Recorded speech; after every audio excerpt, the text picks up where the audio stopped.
Today, Robert and I go in depth with Nathan Grubel, purveyor of Draft Deeper, a modern update to the NBA draft analysis game. He's a graduate of Temple University and is forging his own journalistic pathway through hard work and skill development.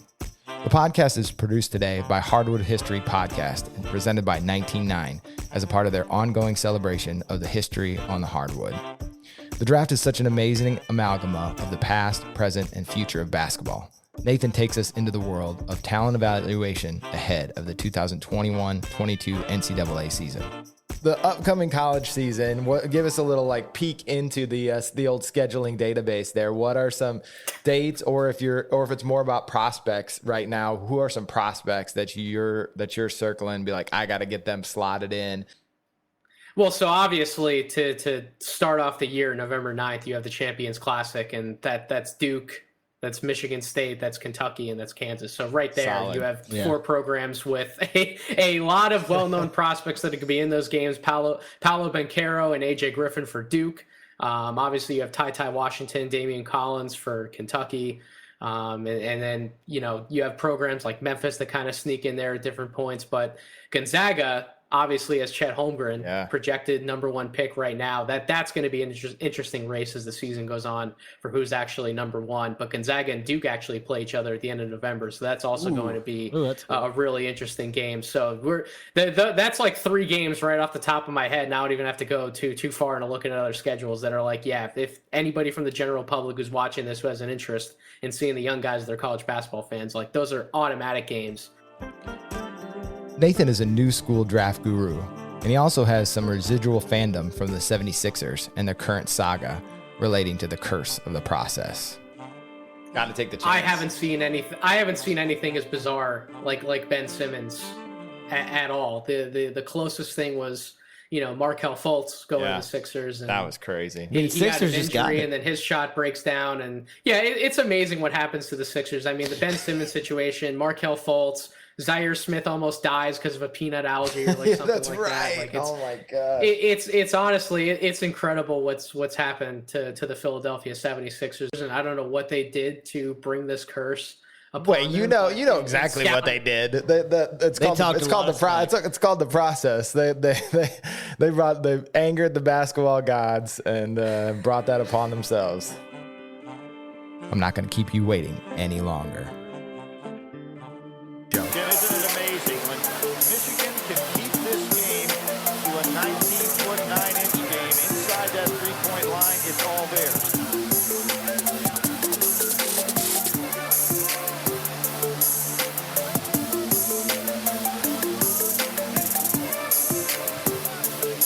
Nice move by Steve Fisher here. Turn it into the 19-9. Welcome to the 19-9 podcast. Tonight we've got Nathan Grubel. What's going on, Nate?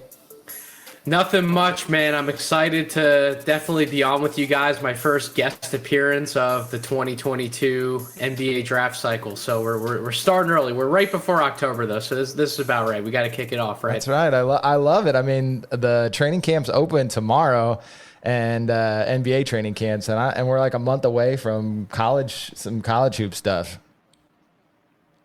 Yeah, not too far off. I think November 9th would be the opening of the season. That would be the Champions Classic, and I'm sure we're going to get into some of those guys that are going to be involved in those games. So not far off at all.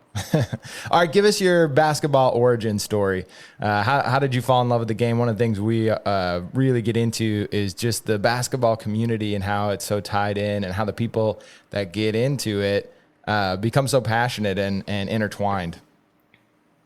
Sure. So I really started following basketball heavily at the beginning of high school, and as I fell more in love with the game kind of later in high school, I started taking journalism classes, and I thought it'd be really cool to get in the media and kind of be like a basketball writer, right? That was my original passion. So I went to Temple as a journalism major, and funny enough, the more and more I got into it, I kind of wanted to be in the game itself, right? I fell in love with watching the young players, the whole aspect of scouting. That's really where I wanted to be. And so once I got out of college, I started pursuing different opportunities, making connections, networking with people in front offices, did pro scout school, interned, and then worked for a private scouting firm that was known at the time as EV Hoops, run by now Los Angeles Lakers scout Alon Vinokurov. So I got really good experience background there.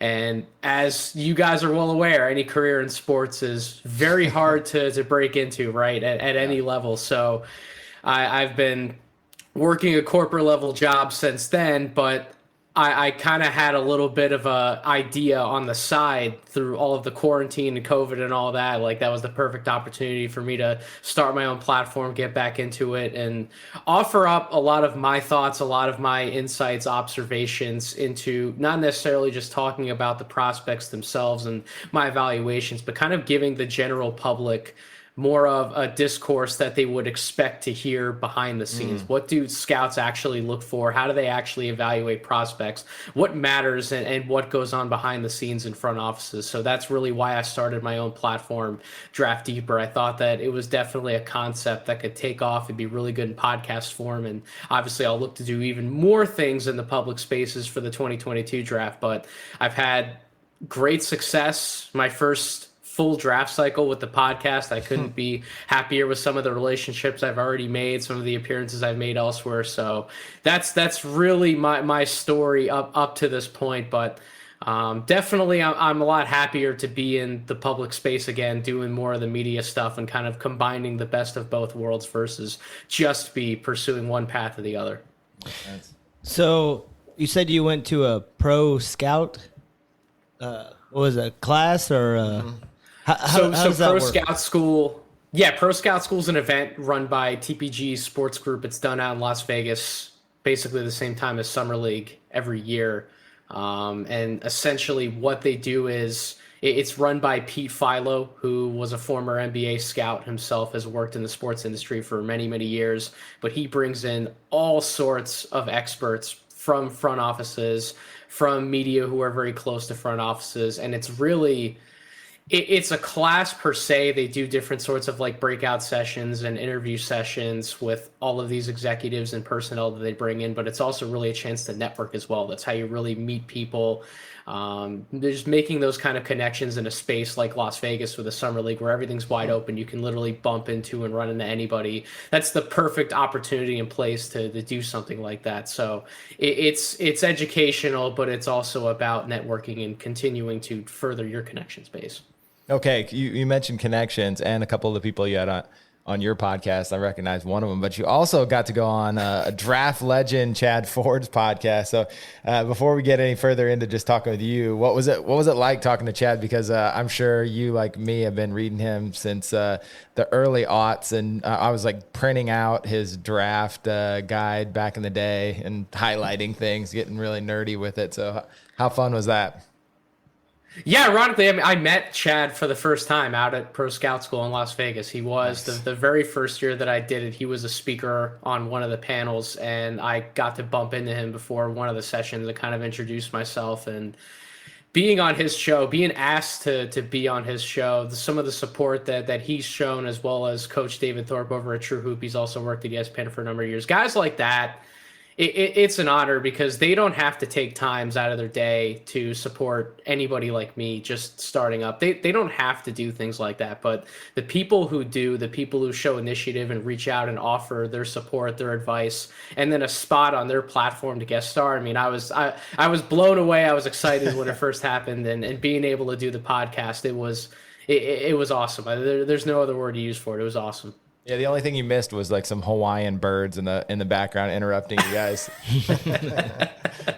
Yeah, right. It didn't have he sometimes has the rooster pop on during his podcast. I didn't get the rooster, but that'd be pretty amazing though. Yeah. I mean, the fact that you're able to you went as far as you have already, it's pretty amazing, you know.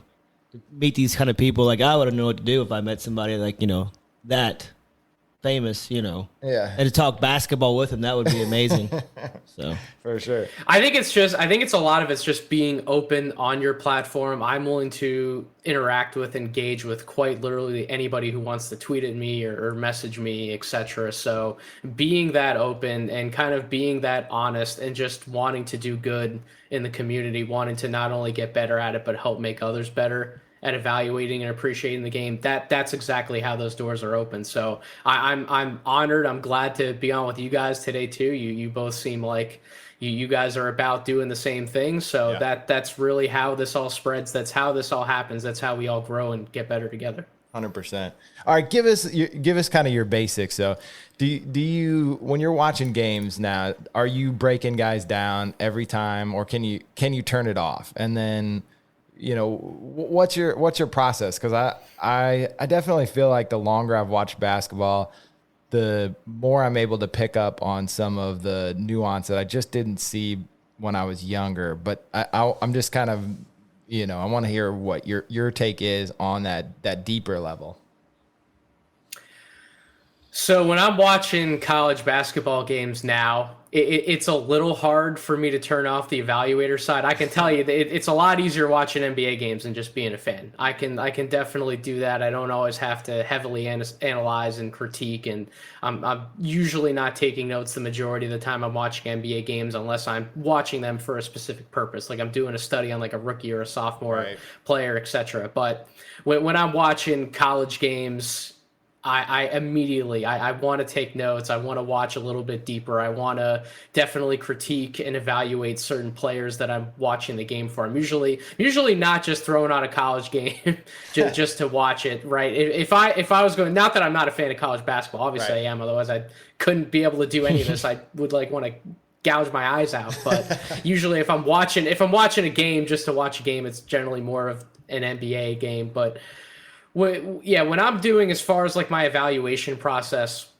I think the only way that you can scout at a high level is to not only cover and watch enough of the sport that you're scouting, but also the league that these guys are going into, right?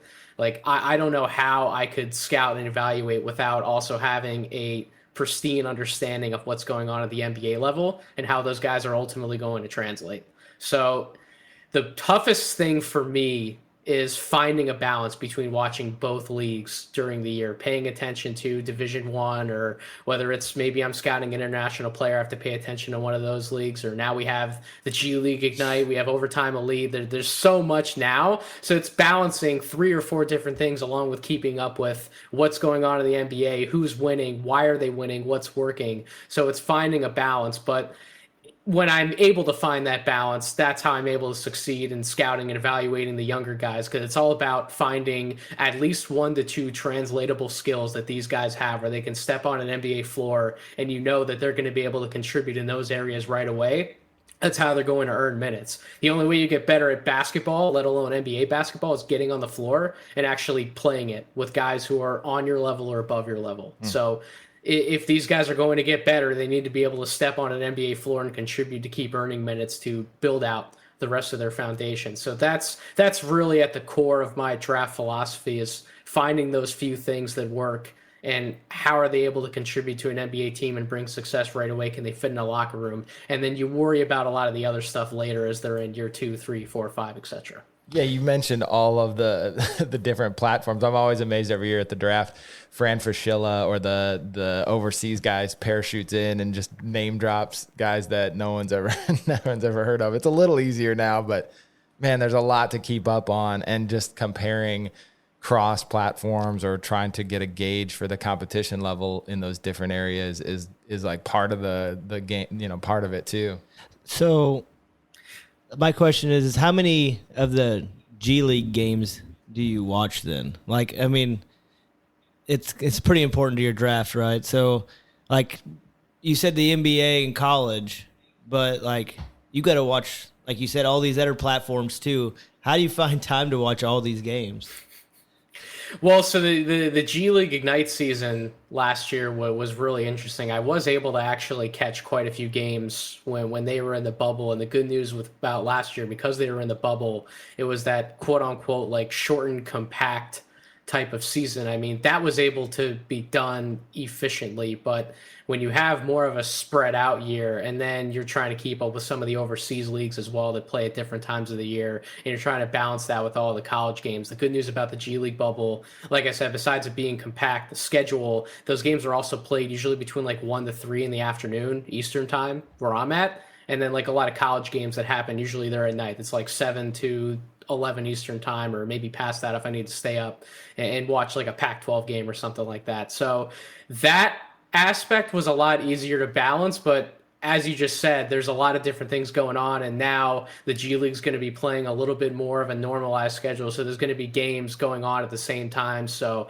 it's really about me doing the preparation that I need to over these next 2 to 3 weeks, hammering out my schedule database, literally making myself a schedule from now all the way through till like April, with what I'm going to be watching and when. Because if I don't do that, it's going to get completely jumbled, and I need to be able to watch all of these guys a certain amount of times to get a feel for their games, at least show them the amount of respect to get to understand their games. Like all these guys, if you're really going to evaluate somebody, you need to see them at least like 4 to 5 times. That's usually the number that I try to hit throughout the season. And when I'm looking at my prospect database now, I still need to do a second and a third run through a lot of the different rosters, but I'm already at like 184 guys in the database. So it's like, wow. Holy hell, how am I going to be able to do that, right? So it really is. It's preparation before the season. I could not emphasize that enough. It's why when I was at the private scouting firm that I worked for,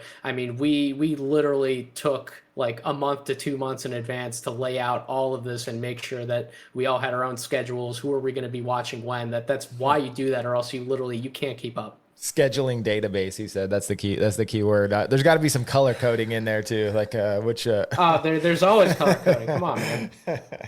Okay, so let's get into it then. So the upcoming college season, give us a little like peek into the old scheduling database there. What are some dates, or if it's more about prospects right now, who are some prospects that you're circling, be like, I got to get them slotted in when I'm filling out my schedule? Who's my top 5, top 10 that I've got to figure out when they're playing each other or when they're playing on TV that I can catch? Well, so obviously to start off the year, November 9th, you have the Champions Classic, and that's Duke, that's Michigan State, that's Kentucky, and that's Kansas. So right there, solid. You have 4 programs with a lot of well-known prospects that could be in those games. Paolo Banchero and AJ Griffin for Duke. Obviously, you have Ty Washington, Damian Collins for Kentucky.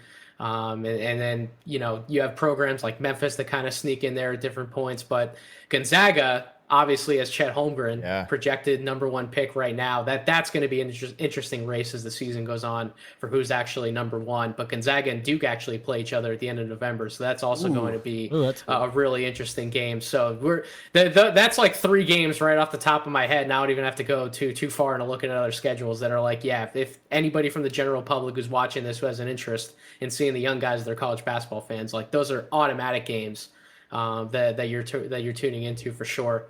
And past that, other programs to look out for. Obviously, Kansas, Michigan's going to be really interesting. You have Caleb Houston playing for Michigan. He's going to be a really nice wing shooter type. There's Big Ten stuff. My eye used to be in the back. Memphis is going to be really interesting, especially with Jalen Duren and Imani Bates.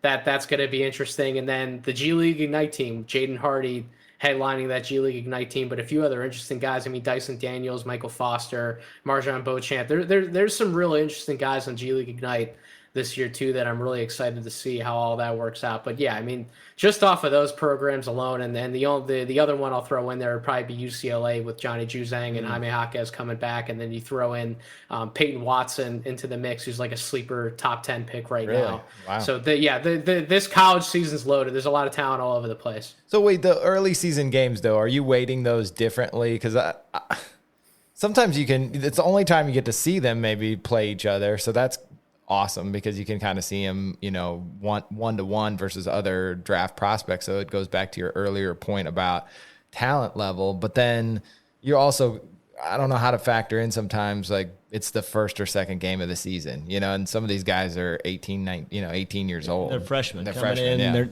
first, second game they've played in college. Maybe they haven't adjusted quite well enough yet to the speed of the game, Yep. You have to evaluate as close to a full body of work as you possibly can. And that's actually a great question, a great point that you guys brought up. I responded to Mike Rubinov on Twitter the other day, who talked about, Pat Baldwin playing for Milwaukee. They're only going to have like 2 quote unquote mainstream games all year. And then it's up to their conference schedule, which is not going to be up to the par of competition that you'd expect Pat Baldwin to be playing against if he went to a powerhouse program. So, I mean, if Pat Baldwin throws up a stinker in one of those 2 games, you're going to have a lot of mainstream media going, oh, well, these are the matchups that he got. Yeah, there's only 2 on the schedule, but he only played decently well in one of them. The other one was a complete no-show. So how are you going to try to prop him up when he's played against weaker competition? But when he got to play somebody similar to like how college football works, you get that one big game and you don't do well in that one big game and your stock just drops, it plummets. But is that really fair to the talent of somebody like a Pat Baldwin? That's going to be a really interesting question to answer. But I try to distribute how I weigh those games evenly over the course of an entire year. And the best is when you can see a prospect in one of these early games, like maybe somebody does pop off in one of the Champions Classic games, but how are they performing later in the season? What do they look like in their conference tournament? I try to use the NCAA tournament as a little bit of a benchmark. Usually my scouting's done by then. Wow. And certainly things can generally change, right? Like something in the tournament can happen that can make you have a second opinion. Yeah, Johnny Juzang last year. Yeah, but that's the thing. Those games shouldn't be drastically changing your opinion. Yeah. Because Johnny Juzang looked great in some of those tournament games, but you go and pop on the film of some of his games throughout the year, and he wasn't looking as great creating his own shot. He wasn't efficient in some other games. And then you go watch him at the NBA draft combine when he actually has to go up against players who are his skill level or even better and are dwarfing his athletic talent. And he's not looking so hot creating that shot, similar to he got hot in the NCAA tournament run, but that might not be how it looks in the NBA. So you have to be very careful not putting too much stock in one game and definitely evaluating as much as you possibly can and taking everything into account. So me and Aaron had a debate when we did our draft. Ongoing debate. This hasn't been settled. Yeah, it hasn't. So maybe you can help us. So, Suggs this year came from Gonzaga. My thing was, we were in the draft thing is how do you know how good he really is? Because Gonzaga doesn't really play anybody all year. They have the one like you're talking about. They have the 1 or 2 or 3 games, but are you just basing that off the tournament then? Because some of these teams he's playing during the season, it would be totally different if he was in the Big Ten playing tough teams every single night that are beating him up, right? It cut out a little bit. Were you specifically talking about Jalen Suggs when you asked that question? Yeah. Okay. So Jalen Suggs was one of the most unique guard prospects I've evaluated, because if you pick apart different layers to his game, obviously there are faults you can find, particularly on the offensive end when you talk about he's not your most traditional point guard. He's not, dropping pocket passes on the time regularly in different pick and roll sets. Gonzaga's not always running pro style stuff all the time. His handle's a little bit off, but he was one of those guys who stands out because of his intangibles, because of his leadership. And those are qualities that you can evaluate no matter who these guys are going up against.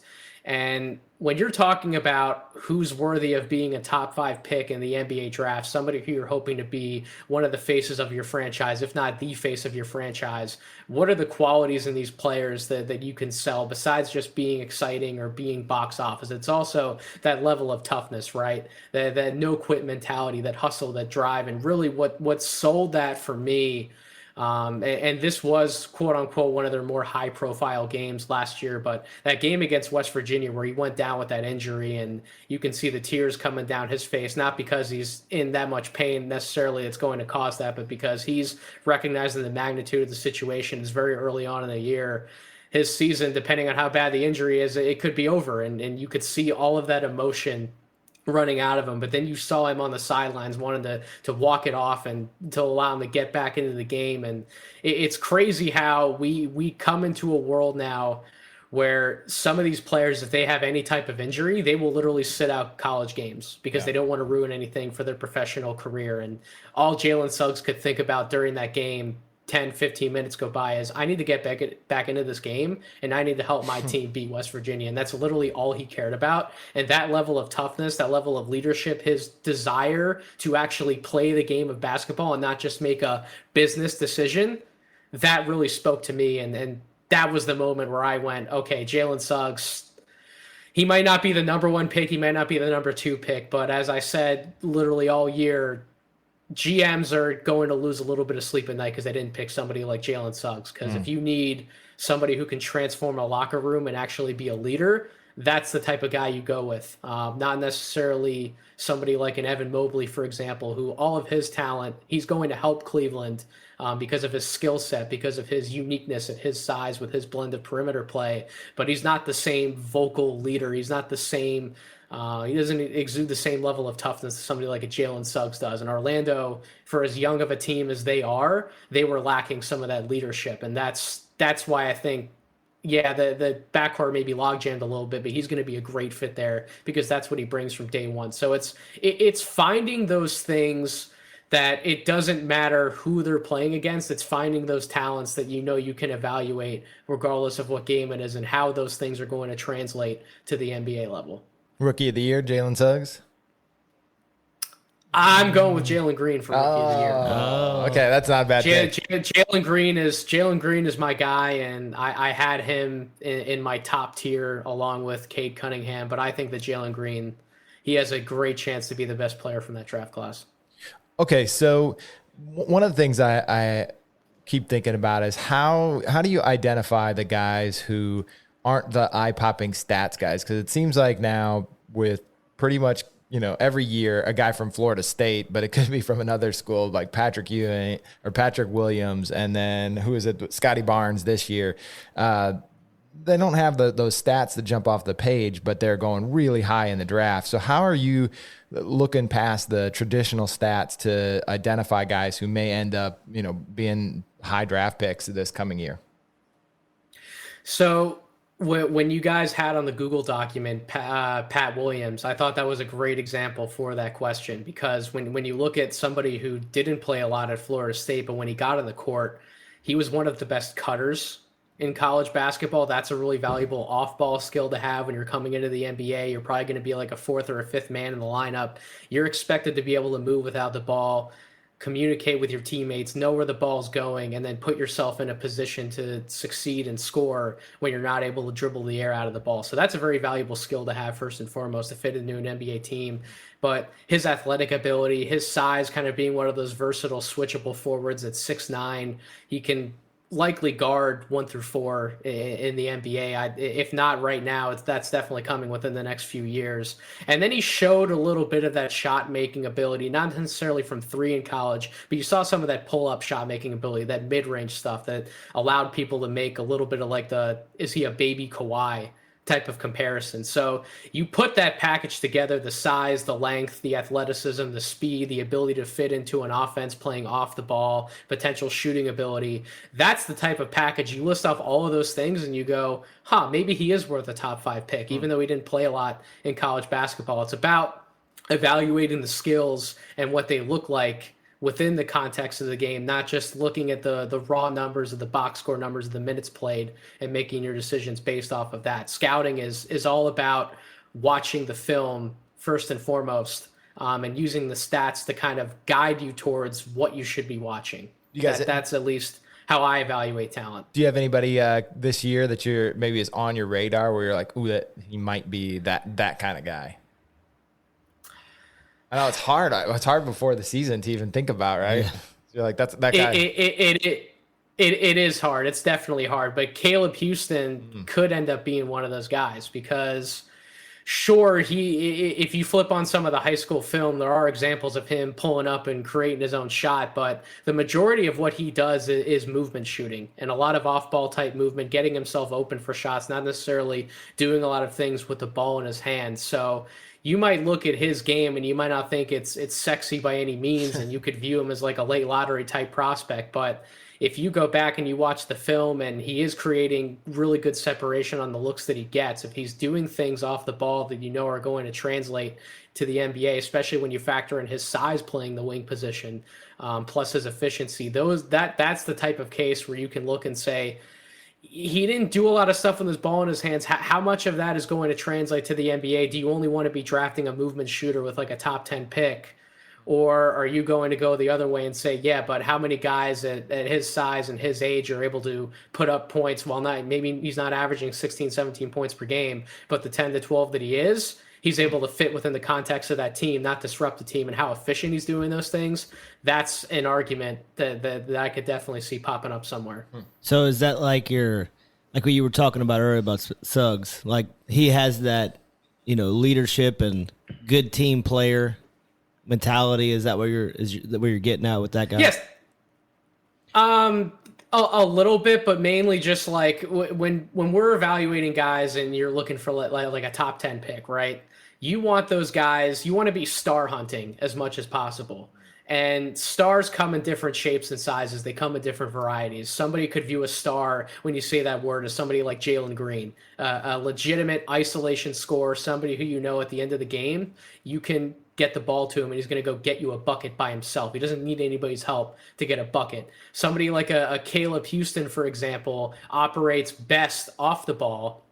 And it's an argument to be made like a Klay Thompson. Klay Thompson's not that I'm making a direct one-to-one comparison to those guys, but similar skill sets with the shooting aspect. Like Klay's not your most traditional star. He's not dribbling the air out of the basketball. He's not an isolation king, but he can also get like 30-something points in a quarter at some points in a game when you need it. So that it's evaluating that type of worth. What type of player do you foresee being worth your top 10 pick? What are you looking for specifically for your team? And in the case of Jalen Suggs, there's very few things that Jalen Suggs can't do on the basketball court to at least a good level, right? He might not have the most exceptional basketball skills right out of the gate, but the intangibles, the leadership, these are things that you can count on throughout the course of the game, and he's going to make everybody around him better. That's the most important thing too. He can do what the team needs him to do, no matter what that is. If he needs to go out and guard the other team's best player, like a Drew Holiday, for example, Jalen Suggs is going to be able to do that. If you need him to go get a bucket,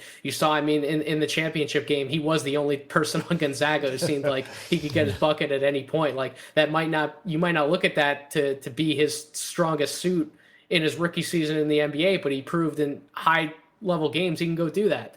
So it's about how does that player fit best with that team? Can you rely on him to do a few things out of the box outside of his quote unquote normal role that he might play?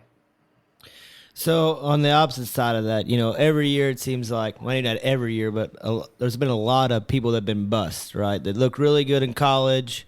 They're like Monk. He had everything that you thought you needed in college, right? And he just hasn't panned out yet in the NBA. He did a little bit better this year, but he's still nowhere near what people thought he was going to be, right?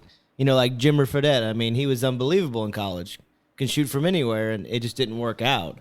Like, how do you, as an IU fan, we have Davis on our team. Like, how would you say, people think that he's a possible first-round pick next year, but to me, he can't shoot. So how does that translate into the NBA? And it's like you said, you have to look at how they're going to fit into the NBA, right? He's super athletic, but it seems like now the NBA really isn't into them kind of players. You know what I mean? Like you can get the Dwight Howard for the minimum, right? Like why are you going to take a guy like Jackson Davis in the draft when you can pick up, Howard, or who is the other guy that just signed for not that much? I can't remember. But anyway, you get my point. So Trace Jackson Davis is an interesting case because when you talk about how does he fit into the modern NBA, he's not the cleanest cut fit because he's pretty much a back to the basket post scorer in college. He's shown us no evidence that he's going to be able to stretch the floor to any semblance with some kind of jump shot He's not a vertical big man. He's not a vertical lob spacer. He's kind of like a ground bound type big. And then defensively, yeah, he can block shots around the basket, but if you pull him out of the paint, the biggest debate right now about big men is how do they operate in pick and roll coverages when they get switched onto a guard or a wing who is a decent to great ball handler? How are they going to fare in those situations? If you get him on an island, is he just going to stay on that island? Can he come off the island a little bit, actually come up and guard somebody? Jackson Davis can't do that. So Jackson Davis is going to be your bench type big. I wouldn't envision him being a first round type talent, despite in college he's like a walking double-double for Indiana, right? He's a really, really, really good college player, but he's not the best fit in the pro game because he's going up against players who are much better athletes than he is. He's going up against coaching staffs and teams that will literally game plan or would know how to game plan around him if he played a significant role for a team, and they would be able to pick him apart. So obviously when we talk about guys like a Malik Monk, for example, Malik Monk isn't a bad athlete. He's a good to really good athlete for somebody his size, but he is on the smaller side, and all he's really brought to the table in the NBA is his ability to shoot the basketball. He hasn't been the best of finishers around the basket. He's not an exceptional playmaker. He is one of the smaller guys on the court, so you're not going to look to him to be a defensive stopper. So that's the other part of it too. Are you just a one-dimensional player?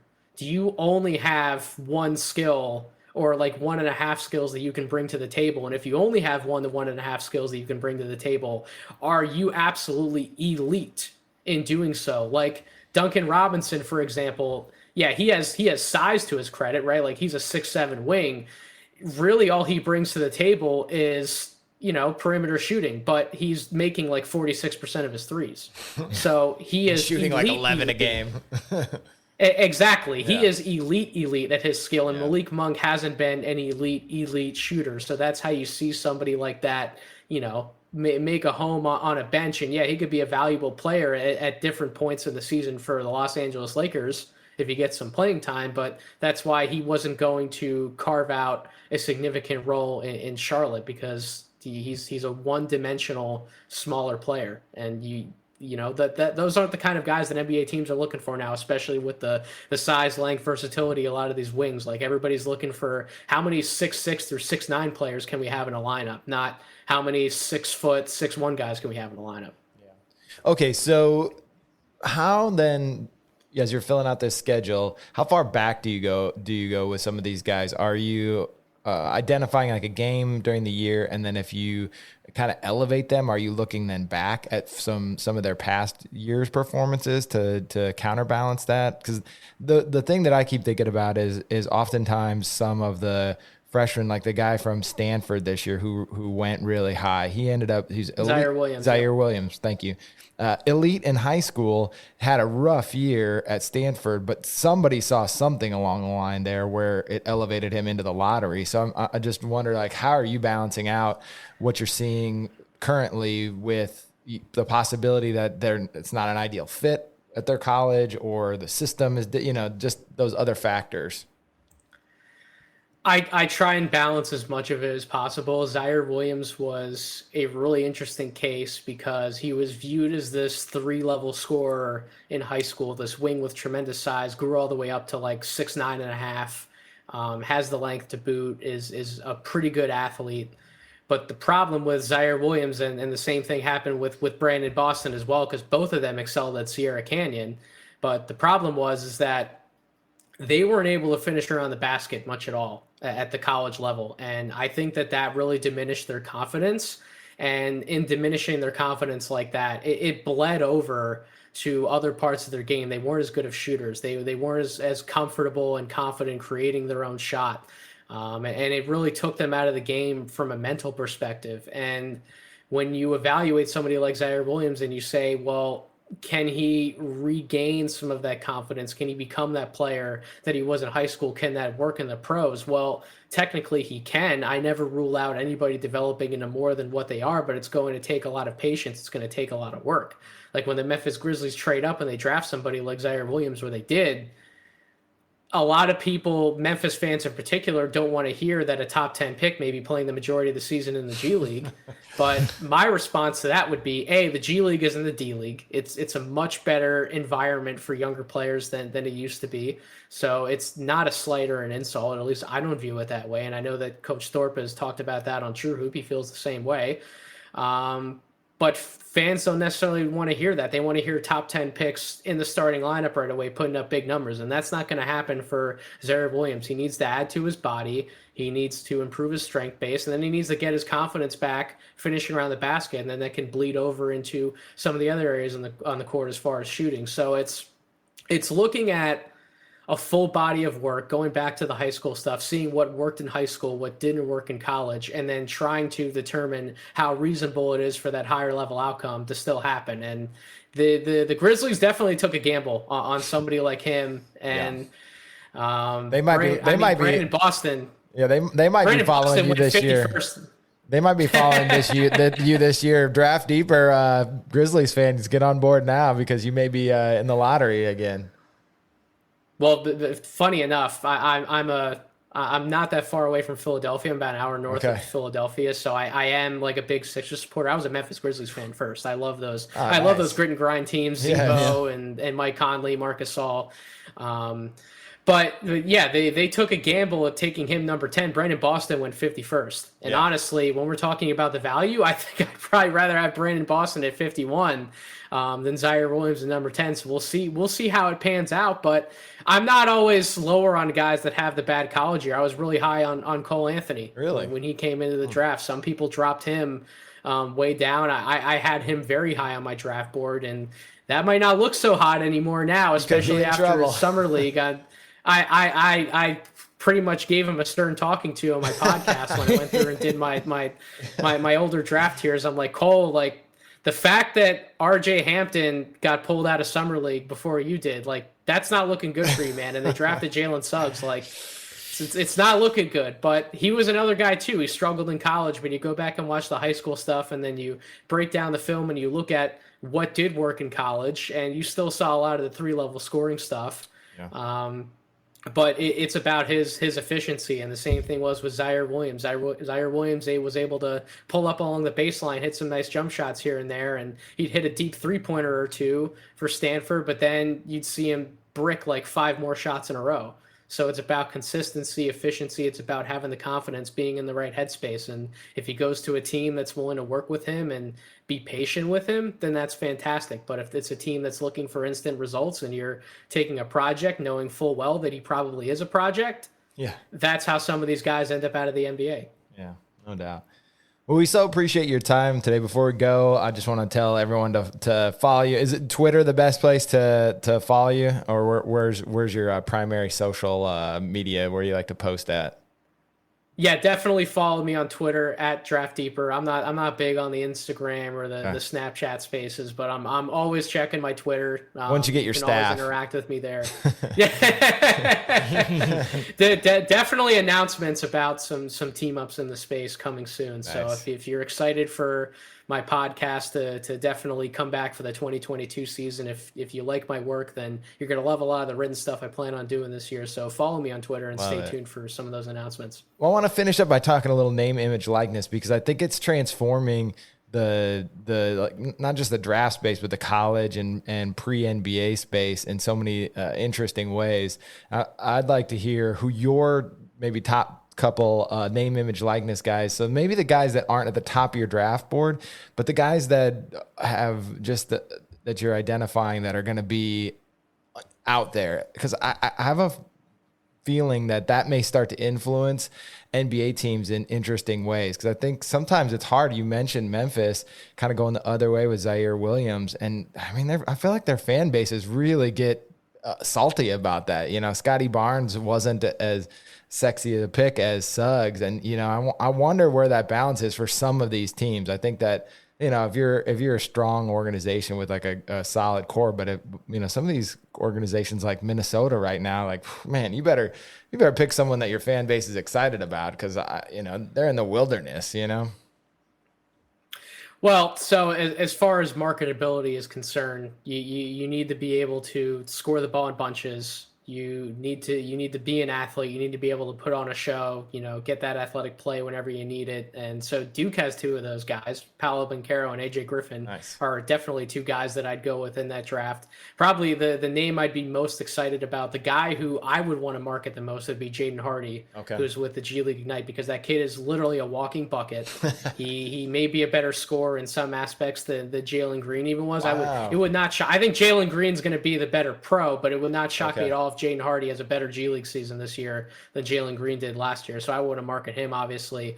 Imani Bates was already a big name. If you were talking about marketability, you want the guy who was already on Sports Illustrated at 16? Yeah. And he's definitely going to make a name. He's going to make a name for himself at Memphis. That's going to be an exciting team. And then over at Kentucky, Ty Washington is one of those point guards that plays with flash, plays great with name. flair. Yeah, it is a good name. Great name, speedster. Definitely going to be making some exciting things happen for that Kentucky team. And is there a more marketable spot in college basketball than Kentucky's point guard? Probably when we not. look back, Yeah, I don't think so. Yeah. So those are my five guys. If I'm looking at name, image, likeness, I'm putting together a team that I'd love to market. Those are my guys. So is it Imani Bates? He's not in this coming draft then, right? He's not in this coming draft because he won't be eligible age wise, but he'll be. He was reclassified. He'll be playing at Memphis this year, and then we'll see if he plays in Memphis for a second year. If he goes like the G League route, we'll see what he does for his second year. But depends on how much money he's making, right? Yeah. That's what I was going to say. What kind of contract did you get to go there? I mean, it's pretty. How many endorsements can he pile up? Exactly. A lot of dealerships in Memphis. You think that'll? So I don't know if you've heard anything, but this is a question I'm going to be asking.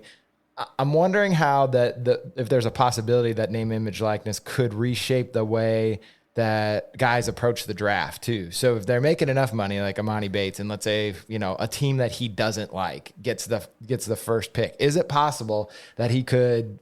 Stay. I'm going to stay a third year. I don't want to go to Sacramento, which is kind of the last. I don't want to go to Minnesota. Yeah, I don't know. I don't want to go to Cleveland. Maybe I don't want to Cleveland. Dude, is there a possibility? Do you think, at least for some of these guys, that it may reshape their decision to enter the draft?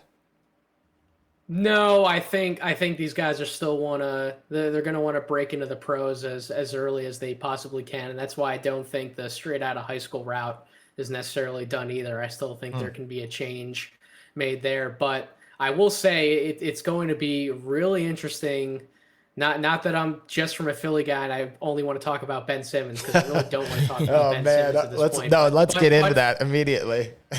for this conversation, it's pertinent because Ben Simmons still has 4 years left on a contract, and he may very well be forcing his way out of Philadelphia into another situation. And if he gets traded, and you set that precedent that somebody pretty much with a full contract left can just move and go wherever the hell they want, what is that going to mean for Zion?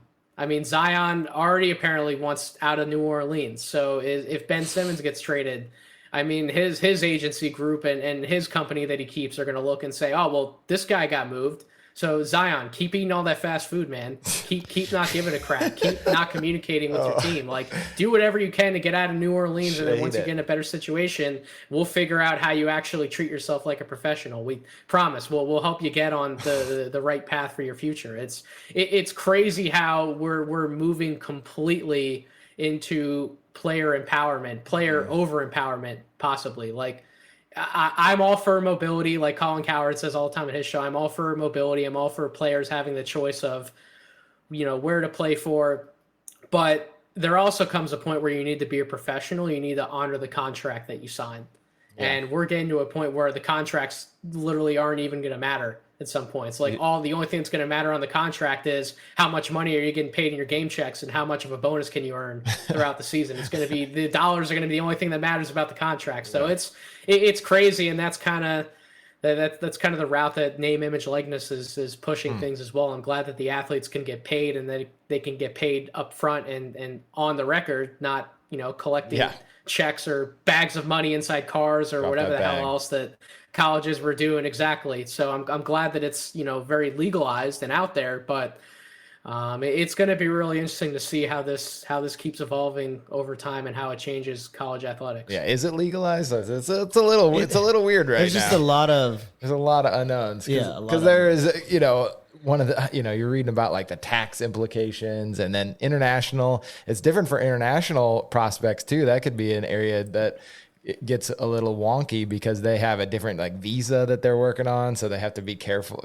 I was reading something about how they could get deported essentially if they work under their visa, because they can they can profit from just, like passive income, but they can't actually work on some different types of visas. So if they're over here. Well, overtime elite to me is the most interesting thing that's happened over the last however many months, because European countries already have like basketball academies in place where these guys are going to these academies at like 14, 15 years old, and they're treated as pros. They can sign on to these professional teams, lower league squads, and they could begin playing basketball at a higher level. And now it's overtime elite's going to start taking players out of high school, like sophomores, juniors in high school, and they're going to bring them in and they're going to give them the academy life. They have teachers on campus, the whole 9 yards. And it's going to be really interesting to see how many players overtime elite keeps getting in the fold, what kind of players they attract. Are more overtime elites going to end up popping up all over the place before the NBA is finally able to get the straight out of high school approach? It's got to be, right? Like it's like Montverde, except you're getting paid, right? That's exactly what it is. Yeah, exactly. Yeah. Okay. Two things I got. So did you guys hear the Zion thing about the story from the bubble? What happened? This is a great aside. You mean David Griffin playing the piano for him? Yes. No, I did not hear that. Yeah. Tell the story. That was fantastic. Unbelievable. I don't know 100% all the specifics about the story, but there was disgruntlement between Zion and his camp and the Pelicans front office, and apparently Griffin brought Zion into a room and like played the piano for him. What was that going to do? Or something like that. He was singing to him or just playing? Oh my gosh. Tickling the ivies, man. Yeah. How do you connect with a 22-year-old basketball player? You buy him a car or something. You sit down at the piano and you bust out some Billy Joel, and off to the races. You guys are best friends. Okay, and then I gotta get your take on Ben Simmons. Is he going to be in camp this coming week? Is he going to be traded? Where's he going? Do you even want him? Do you even want him? You know what, man?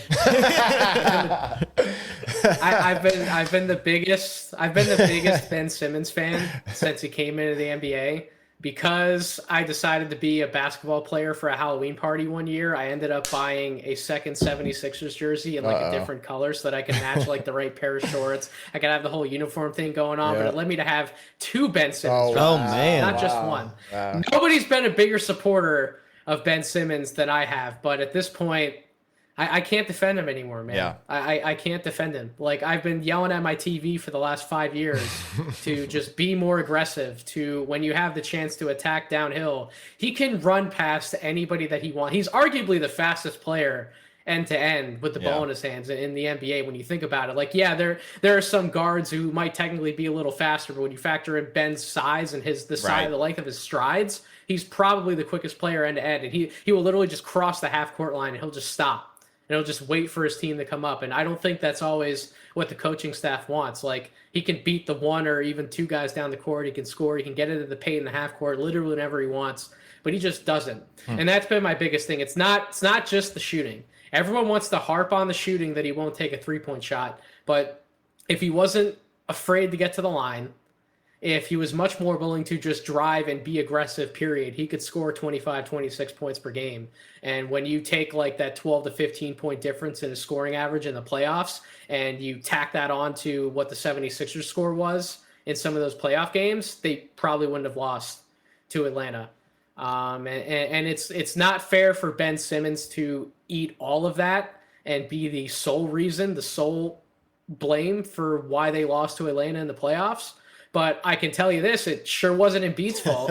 And I was literally there for multiple of those games where Embiid handed them the game on a silver platter going into the fourth quarter. Like 19, 20-point leads is going into the fourth quarter. And just take us home, guys. Ben, Tobias, just take us home. And they couldn't get it done. Too bad you didn't have Jimmy. And it's like... He's trying to hit you from everywhere. Why didn't Jimmy want to be there? Because of Ben Simmons, and now look who's going to be off the team. Simmons. So it's incredible. So in your circles, is is the Simmons thing, does he not, I mean, I'm sure he practices and stuff like that, but He practices on video at least. I mean, how does a guy, of his, it's in the NBA, he can't shoot a jump shot. I mean, he has to be like, for what you do, like, is he one of the players now you look at and say, no, not everybody can shoot? Like, when you're drafting a player and they have every athletic ability, they have all this thing, but they haven't proved they can shoot a jump shot or three. If he practices enough, he'll get good at it. But then you have Ben Simmons, right? So, like, does that affect, like, future prospects and how they get drafted? Got to take the chance. I haven't seen anything as bizarre like Ben Simmons at all. The closest thing was Markelle Fultz going to the Sixers, and that was crazy. He Sixers had an just got injury, it. and then his shot breaks down, and it's amazing what happens to the Sixers. I mean, the Ben Simmons situation, Markelle Fultz, Zaire Smith almost dies because of a peanut allergy or like something that's like right. that. Like, oh my god, it's honestly it's incredible what's happened to the Philadelphia 76ers, and thankfully Zaire Smith I guess is okay in his personal life now, and other than injuries, Markelle Fultz, he was on the upwards in Orlando, may still end up being on the upwards, and Ben Simmons may thrive in another situation. It's crazy how all this seems to like just happen to the Philadelphia 76ers, and I don't know what they did to bring this curse upon Wait, you them, know exactly what they did. It's called the process. They angered the basketball gods and brought that upon themselves. Well, then what's Sam Presti doing? Then what kind of curse is Sam Presti? No, he's bringing one upon for years himself. to come? It's coming, yeah, for sure.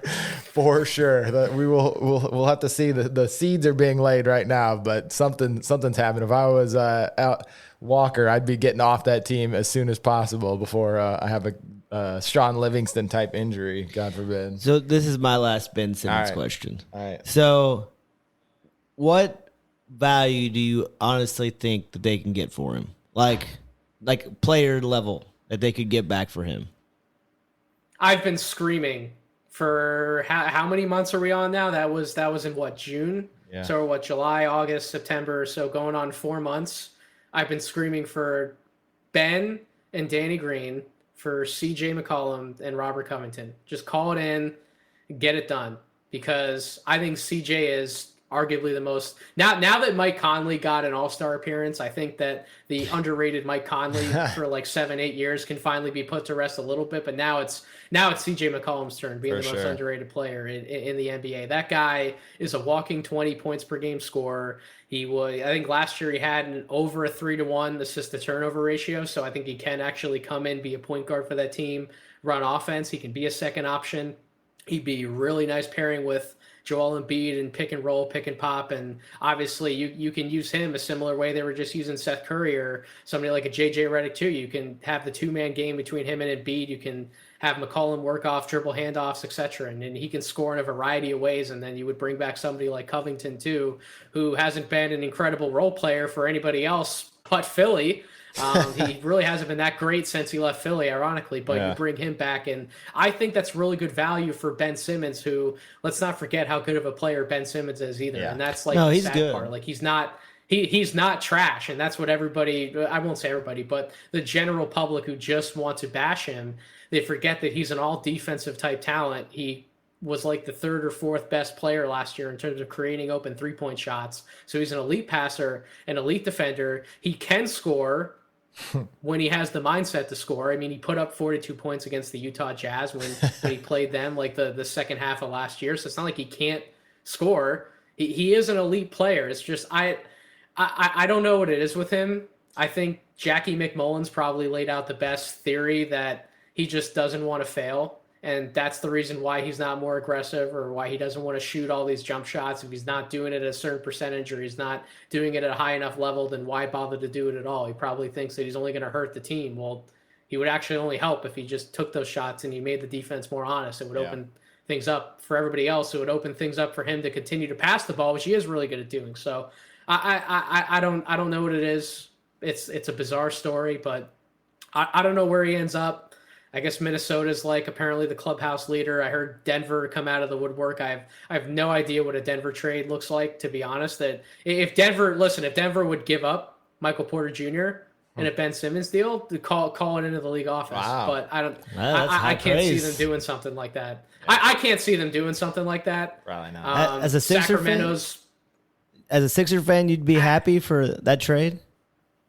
Michael Porter? I mean, For Ben Michael Simmons? Porter's the highest upside player that's been at this point, other than if the Kings would give up De'Aaron Fox either. Those are probably the two. Have you seen him No, shoot? he's good. I mean, Ben Simmons, I like to give a hard time about him, but he is an all NBA type player. Yeah. So, I mean, it's like you said, like, he brings a lot to the table. And, wasn't Porter, or is it Michael Porter? Yeah. Didn't he have back problems or something? So you're taking on a chance maybe that creeps back up, you know, because how old's Ben Simmons? Like, it's more 26? Yeah, but it's more an age thing.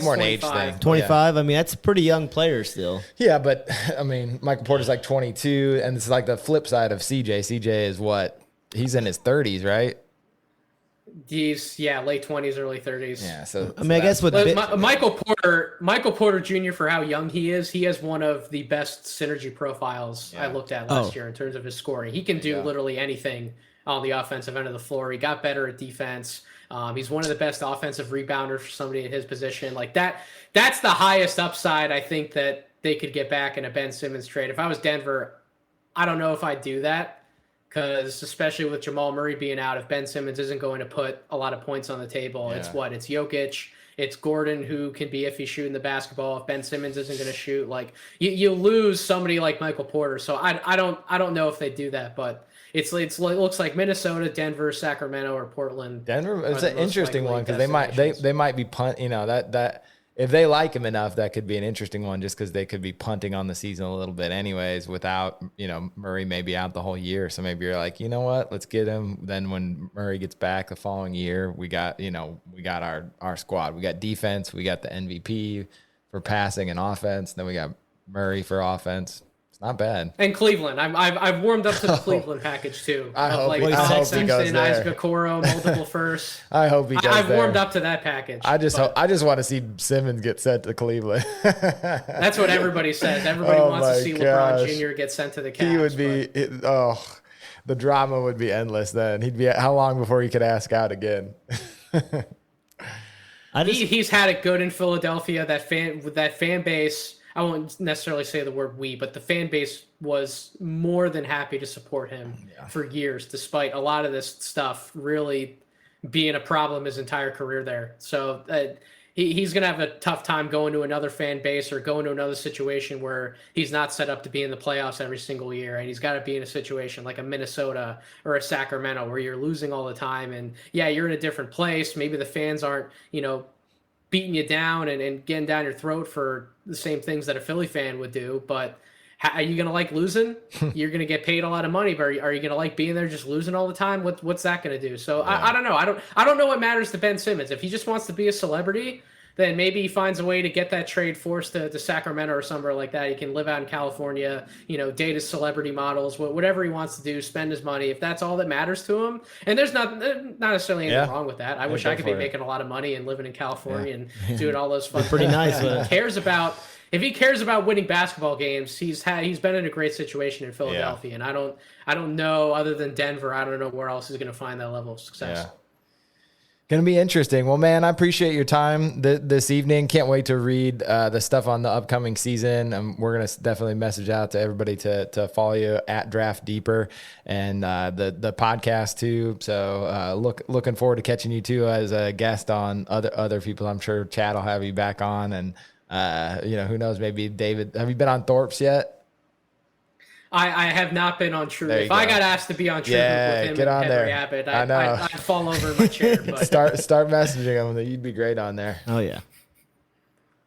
Absolutely. Thank you guys so much for the support and having me on. I appreciate being able to talk to and be on anybody's show. It's great for both brands, and it's just awesome getting to know those people. Thank you for listening to the 19.9 podcast with HVS, the high volume shooters. For more information, check out the blog at 199.com under HVS. And while you're there, do yourself a favor and pick up some retro college shorts. Till next time.